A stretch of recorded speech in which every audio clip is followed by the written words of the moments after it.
Utakmica Radnički Imel Zemun završena je podelom bodova 1-1, a samo nekoliko minuta falilo je da Radnički, igrači u crvenim dresovima, osvoji oba boda jer je do 85. minuta vodio sa 1-0.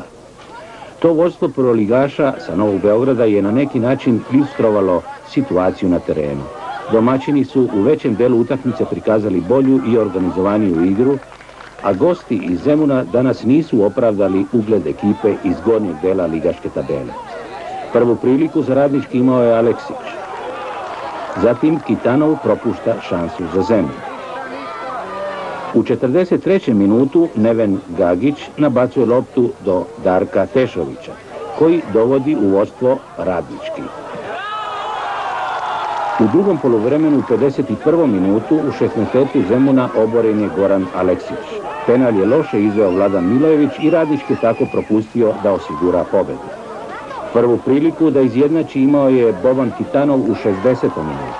Ipak, iskusnijem prvoligašu ekipi Zemuna je to uspjelo u 85. minutu kada je Vladimir Šubert uspješno završio akciju svojih drugova i izjednačio na 1-1. Inače, Šubert je ove sezone baš iz Radničkog prešao u ekipu Zemuna. Sudija Miroslav Šarac opravdano je dodelio 5 žutih kartona igračima Radničkog i 2 fudbalerima Zemuna.